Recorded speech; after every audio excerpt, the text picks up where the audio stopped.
Hello friends, ഞാൻ വന്നിട്ടുള്ളത് നല്ലൊരു ഹെൽത്തി ആയിട്ടുള്ള റൈസിൻ്റെ റെസിപ്പി ആയിട്ടാണ്. കുട്ടികൾക്ക് ലഞ്ച് ബോക്സിലൊക്കെ കൊണ്ടുപോകാൻ പറ്റിയ നല്ലൊരു അടിപൊളി ആയിട്ടാണ് കേട്ടോ. ക്യാരറ്റ് റൈസാണ് തയ്യാറാക്കുന്നത്. അപ്പോൾ ഇത് വളരെ സിമ്പിളായിട്ട് നമുക്ക് കുക്കറിൽ തന്നെ തയ്യാറാക്കാം. അപ്പോൾ നമുക്ക് വീഡിയോയിലേക്ക് പോകാം.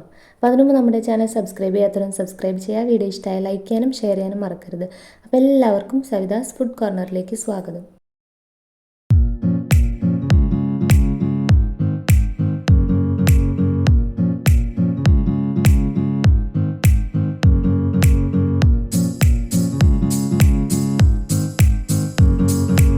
അപ്പോൾ ക്യാരറ്റ് റൈസ് ഉണ്ടാക്കാനായിട്ട് ഞാൻ ആദ്യം തന്നെ ഒരു കുക്കർ എടുത്ത് അടുപ്പത്ത് വെച്ചിട്ടുണ്ട്. അപ്പോൾ ഇനി ഇതൊന്ന് ചൂടായിട്ട് വരട്ടെ. അപ്പോൾ ആ കുക്കറൊക്കെ നന്നായിട്ട് ചൂടായി വന്നിട്ടുണ്ട്. അതിലേക്ക് നമുക്ക് ഓയിൽ ഒഴിച്ചു കൊടുക്കാം. ഞാനിപ്പോൾ സൺഫ്ലവർ ഓയിലാണ് ഒഴിച്ചു കൊടുത്തിട്ടുള്ളത്. അപ്പോൾ ഏകദേശം ഒരു 2-3 ടേബിൾ സ്പൂൺ ഒഴിച്ചു കൊടുത്തിട്ടുണ്ട് കേട്ടോ. ഇതിലേക്ക് 2 ടേബിൾ സ്പൂൺ നെയ്യ് കൂടെ ചേർത്ത് കൊടുക്കുന്നുണ്ട്. അപ്പോൾ ഇത് നെയ്യൊക്കെ ഉരുകി നന്നായിട്ട് ചൂടായി വന്നിട്ടുണ്ട്. ഇതിലേക്ക് നമുക്ക് സ്പൈസസ് ചേർത്ത് കൊടുക്കാം. 2-3 പട്ട, 3 ഏലക്ക, 4 ഗ്രാമ്പു ഇത്രയാണ് ചേർത്ത് കൊടുക്കുന്നത്. പിന്നെ അതിലേക്ക് ബേ ലീഫ് ചേർത്ത് കൊടുക്കുന്നുണ്ട്. പിന്നെ ഇതേ എണ്ണയിൽ ഒന്നങ്ങോട്ട് ചൂടാക്കിയെടുക്കാം. ചൂടാക്കിയെടുത്തതിന് ശേഷം അതിലേക്ക് ഒരു സവോള ചേർത്ത് കൊടുക്കാം. മീഡിയം സൈസിലുള്ള ഒരു സവോളയാണ് കേട്ടോ എടുത്തിട്ടുള്ളത്. പിന്നെ അതിലേക്ക് ചേർത്ത് കൊടുക്കുന്നത് 2 പച്ചമുളകാണ്. അത് നടുവിലൂടെ ഒന്ന് കീറിയിട്ടുണ്ട്. ഇത് നന്നായിട്ടൊന്ന് മിക്സ് ചെയ്തെടുക്കാം. ഇനി സവോള ഒന്ന് വഴന്ന് വരണം. ഒരുപാട് ബ്രൗൺ കളർ ആവേണ്ട ആവശ്യമൊന്നുമില്ല കേട്ടോ. ഇപ്പോൾ സവോളയൊക്കെ ഒന്ന് വഴന്ന് വന്നിട്ടുണ്ട്. ഇനി ഇതിലേക്ക് ക്യാരറ്റ് ചേർത്ത് കൊടുക്കാം. 1/4 കിലോ ക്യാരറ്റാണ് ചേർത്ത് കൊടുക്കുന്നത്. നന്നായിട്ട് ഗ്രേറ്റ് ചെയ്തിട്ടാണ് കേട്ടോ ചേർത്ത് കൊടുത്തിട്ടുള്ളത്. ഇനി ഇത് നന്നായിട്ടൊന്ന് മിക്സ് ചെയ്തെടുക്കാം. ഇനി ഈ ക്യാരറ്റ് നന്നായിട്ടൊന്ന് മൂപ്പിച്ചെടുക്കണം. ഈ ക്യാരറ്റ് മാത്രം കുറച്ച് സമയത്ത് ചെയ്താൽ മാത്രമേ ഉള്ളൂ നമുക്ക് ആ ക്യാരറ്റിനൊരു സ്മെല്ലുണ്ടാവുമല്ലോ, അതൊന്ന് പോയി കിട്ടുള്ളൂ. ഒരു മീഡിയം ഫ്ലെയിമിൽ വെച്ചിട്ട് ഇതെല്ലാം ചെയ്ത് കൊടുത്താൽ മതി. അപ്പോൾ ആ ക്യാരറ്റിൻ്റെ പച്ചമണമൊക്കെ പോയി നന്നായിട്ട് തന്നെ വന്നിട്ടുണ്ട്. ഇനി ഇതിലേക്ക് നമുക്ക് പൊടികൾ ചേർത്ത് കൊടുക്കാം. 1 ടീസ്പൂൺ മുളക് പൊടിയാണ് ചേർത്ത് കൊടുക്കുന്നത്.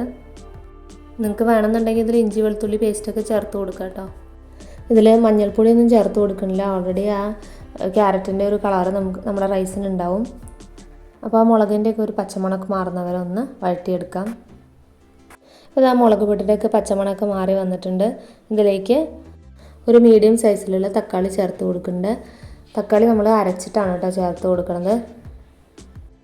ഇനി ഇത് നന്നായിട്ടൊന്ന് മിക്സ് ചെയ്തിട്ടെടുക്കാം. ആ തക്കാളിയുടെ പുളിപ്പുരസമൊക്കെ ഒന്ന് മാറണം. എന്നിട്ട് നന്നായിട്ടൊന്ന് വഴറ്റിയെടുക്കാം. അപ്പോൾ ആ തക്കാളിയുടെ പച്ചമുളകൊക്കെ ഒന്ന് മാറി വന്നിട്ടുണ്ട്. ഇനി ഇതിലേക്ക് അരി ചേർത്ത് കൊടുക്കാം. ഞാനിപ്പോൾ ഇവിടെ ബിരിയാണി അരിയാണ് എടുത്തിട്ടുള്ളത്. ഞാൻ 3 കപ്പ് അരിയാണ് കേട്ടോ എടുത്തിട്ടുള്ളത്. 250 ml കപ്പിൽ 3 കപ്പ് കഴുകി അരമണിക്കൂർ കുതിർത്ത് അതൊന്ന് ഊറ്റിയെടുത്തിട്ടുള്ളതാണ് കേട്ടോ. ആ ക്യാരറ്റിൻ്റെ ഒരു പച്ചമണം പോകേണ്ട ഒരു സമയം മാത്രമേ നമുക്ക് വരുന്നുള്ളൂ. അത് കഴിഞ്ഞ് കഴിഞ്ഞാൽ നമുക്ക് പെട്ടെന്ന് തന്നെ ആയി കിട്ടും.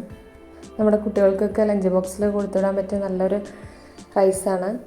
അപ്പോൾ ഇതിൻ്റെ കൂടെ സാലഡോ അല്ലെങ്കിൽ എന്തെങ്കിലും നമ്മൾ ചേന വറുത്തതോ ഉരുളക്കിഴങ്ങ് വറുത്തതോ കഴിക്കില്ല, അതുപോലെ അങ്ങനത്തെ എന്തെങ്കിലുമൊക്കെ കൊടുത്തു വിട്ടാൽ മതി.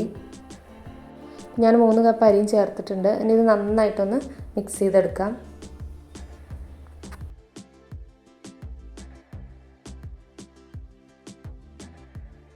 അപ്പോൾ ഇത് നന്നായിട്ട് മിക്സ് ചെയ്തെടുത്തിട്ടുണ്ട്. ഇനി ഇതിലേക്ക് നമുക്ക് വെള്ളം ചേർത്ത് കൊടുക്കാം.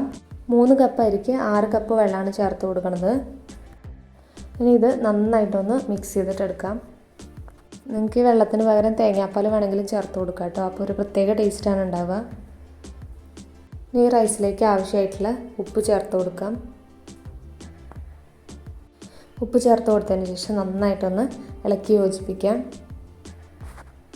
എന്നിട്ട് ഇതുപോലെ ഒന്ന് തിള വരുന്ന സമയത്ത് നമുക്കിത് മീഡിയം ഫ്ലെയിമിൽ അടച്ച് വെച്ച് 3 വിസിൽ വരുത്താം.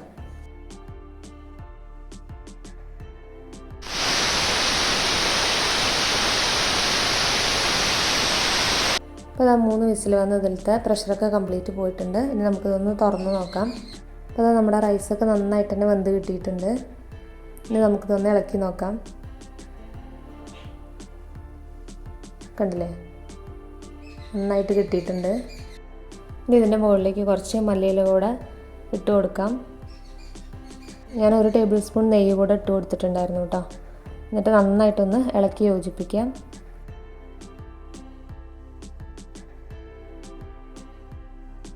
അപ്പോൾ ഇതാ നമ്മുടെ ടേസ്റ്റി ആയിട്ടുള്ള ക്യാരറ്റ് റൈസ് ഇവിടെ റെഡി ആയിട്ടുണ്ട്. അപ്പോൾ വളരെ സിമ്പിളാണ്, എല്ലാവരും ട്രൈ ചെയ്ത് നോക്കണം. എന്നിട്ട് നിങ്ങളുടെ അഭിപ്രായങ്ങളൊക്കെ അറിയിക്കുക. അപ്പോൾ ഇന്നത്തെ വീഡിയോ ഇഷ്ടമായി എന്ന് വിചാരിക്കുന്നു. വീഡിയോ ഇഷ്ടമായ ചാനൽ സബ്സ്ക്രൈബ് ചെയ്യാനും ലൈക്ക് ചെയ്യാനും ഷെയർ ചെയ്യാനും മറക്കരുത്. അടുത്ത നല്ലൊരു വീഡിയോ ആയിട്ട് വരുന്നവരേക്കും ബൈ ബൈ. Thank you.